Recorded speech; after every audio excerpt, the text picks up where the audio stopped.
Chapter 3. Escape. The barn was very large. It was very old. It smelled of hay and it smelled of manure. It smelled of the perspiration of tired horses and the wonderful sweet breath of patient cows. It often had a sort of peaceful smell, as though nothing bad could happen ever again in the world. It smelled of grain and of harness dressing and of axle grease and of rubber boots and of new rope. And whenever the cat was given a fish head to eat, the barn would smell of fish. But mostly it smelled of hay, for there was always hay in the great loft up overhead, and there was always hay being pitched down to the cows and the horses and the sheep. The barn was pleasantly warm in winter, when the animals spent most of their time indoors, and it was pleasantly cool in summer, when the big doors stood wide open to the breeze. The barn had stalls on the main floor for the workhorses, tie-ups on the main floor for the cows, a sheepfold down below for the sheep, a pig pen down below for Wilbur. And it was full of all sorts of things that you find in barns: ladders, grindstones, pitchforks, monkey wrenches, scythes, lawnmowers, snow shovels, axe handles, milk pails, water buckets, empty grain sacks, and rusty rat traps. It was the kind of barn that swallows like to build their nests in. It was the kind of barn that children like to play in. And the whole thing was owned by Fern's uncle, Mr. Homer L. Zuckerman. Wilbur's new home was in the lower part of the barn, directly underneath the cows. Mr. Zuckerman knew that a manure pile is a good place to keep a young pig. Pigs need warmth, and it was warm and comfortable down there in the barn cellar on the south side. Fern came almost every day to visit him. She found an old milking stool that had been discarded, and she placed the stool in the sheepfold next to Wilbur's pen. Here she sat quietly during the long afternoons, thinking and listening and watching Wilbur. The sheep soon got to know her and trust her. So did the geese, who lived with the sheep. All the animals trusted her. She was so quiet and friendly. Mr. Zuckerman did not allow her to take Wilbur out, and he did not allow her to get into the pig pen. But he told Fern that she could sit on the stool and watch Wilbur as long as she wanted to. It made her happy just to be near the pig, and it made Wilbur happy to know that she was sitting there, right outside his pen. But he never had any fun. No walks, no rides, no swims. One afternoon in June, when Wilbur was almost 2 months old, he wandered out into his small yard outside the barn. Fern had not arrived for her usual visit.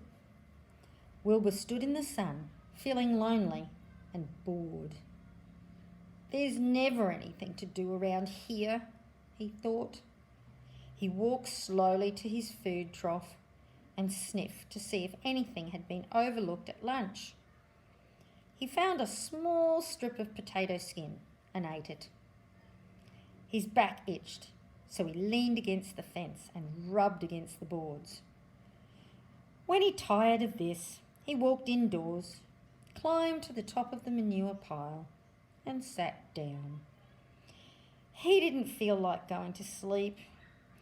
He didn't feel like digging. He was tired of standing still, tired of lying down. "I'm less than 2 months old and I'm tired of living," he said.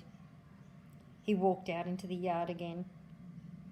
"When I'm out of here," he said, "there's no place to go but in. When I'm indoors, there's no place to go but out in the yard." "That's where you're wrong, my friend," said a voice.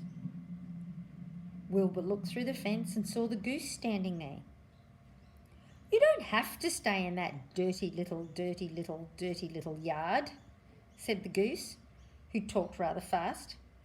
"One of the boards is loose. Push on it. Push on it, and come on out." "What?" said Wilbur. "Say it slower." At the risk of repeating myself," said the goose, "I suggest that you come on out. It's wonderful out here." "Did you say a board was loose?" That I did, said the goose. Wilbur walked up to the fence and saw that the goose was right. One board was loose. He put his head down, shut his eyes, and pushed. The board gave way. In a minute, he had squeezed through the fence and was standing in the long grass outside his yard. The goose chuckled. "How does it feel to be free?" she asked. "I like it," said Wilbur. "That is, I guess I like it." Actually, Wilbur felt queer to be outside his fence with nothing between him and the big world. "Where do you think I'd better go?" Anywhere you like, said the goose. "Go down through the orchard, root up the sod, go down through the garden, dig up the radishes, root up everything, eat grass, look for corn, look for oats, run all over, skip and dance, jump and prance, go down through the orchard and stroll in the woods. The world is a wonderful place when you're young." "I can see that," replied Wilbur. He gave a jump in the air, twirled, ran a few steps, stopped, looked all around, sniffed the smells of the afternoon, and then set off walking down through the orchard. Pausing in the shade of an apple tree, he put his strong snout into the ground and began pushing, digging and rooting. He felt very happy. He had ploughed up quite a piece of ground before anyone noticed him. Mrs. Zuckerman was the first to see him. She saw him from the kitchen window, and she immediately shouted for the men. "Homer!" she cried. "Pigs out!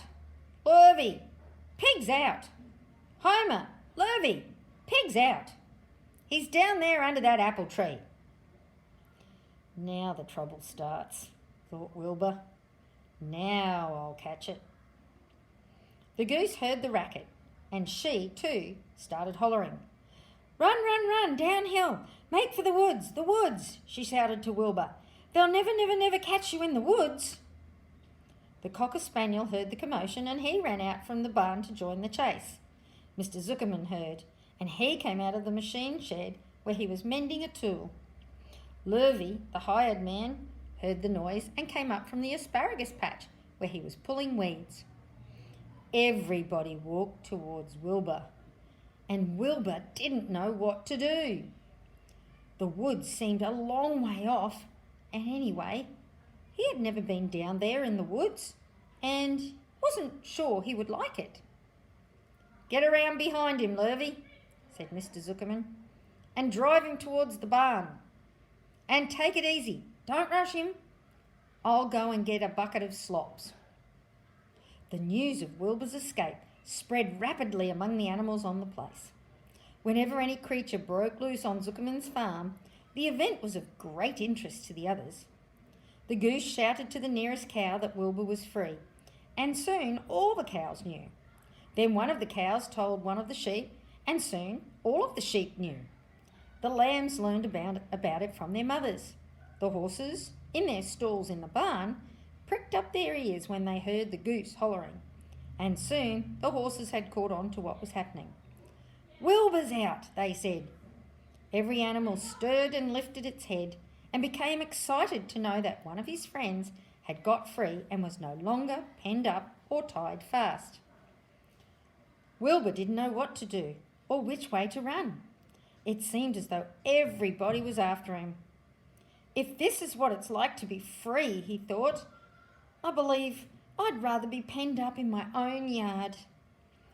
The Cocker Spaniel was sneaking up on him from one side. Lurvy, the hired man, was sneaking up on him from the other side. Mrs. Zuckerman stood ready to head him off if he started for the garden. And now Mr. Zuckerman was coming down towards him carrying a pail. "This is really awful," thought Wilbur. "Why doesn't Fern come?"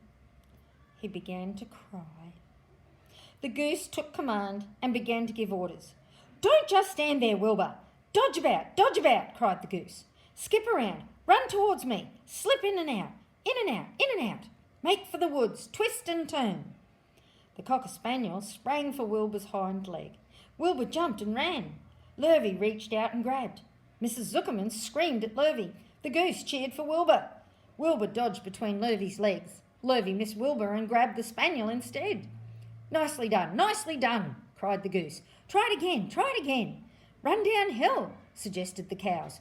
"Run towards me," yelled the gander. "Run uphill," cried the sheep. "Turn and twist," honked the goose. "Jump and dance," said the rooster. "Look out for Lurvy," called the cows. "Look out for Zuckerman," yelled the gander. "Watch out for the dog," cried the sheep. Listen to me," screamed the goose. Poor Wilbur was dazed and frightened by this hullabaloo. He didn't like being the centre of all this fuss.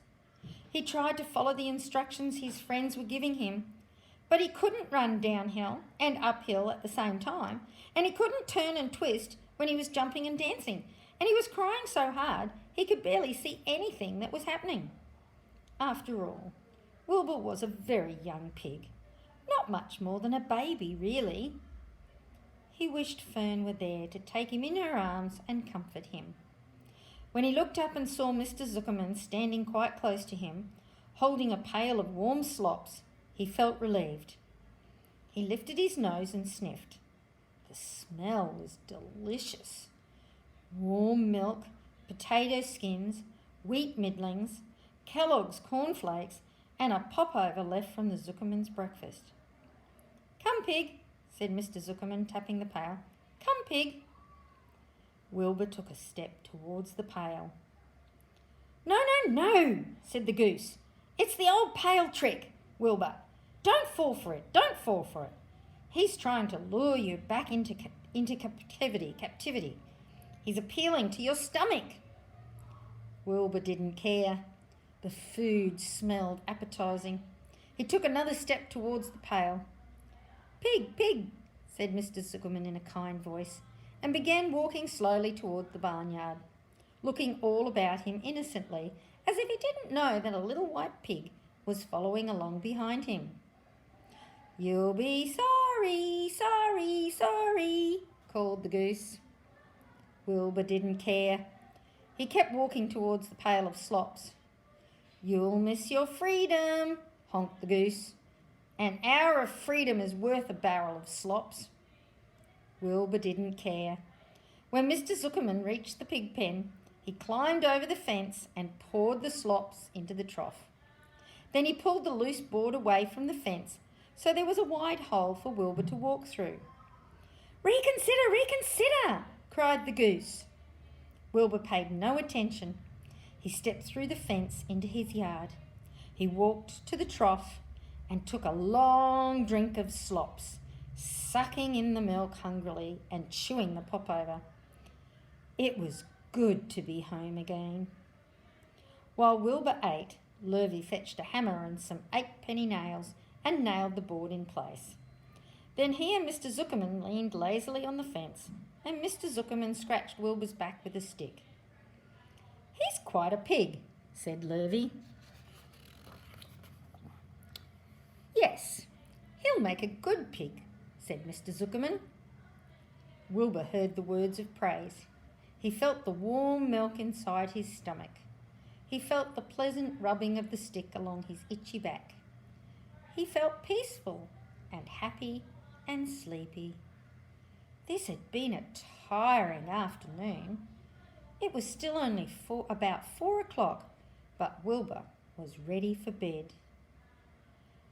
I'm really too young to go out into the world alone, he thought as he laid down.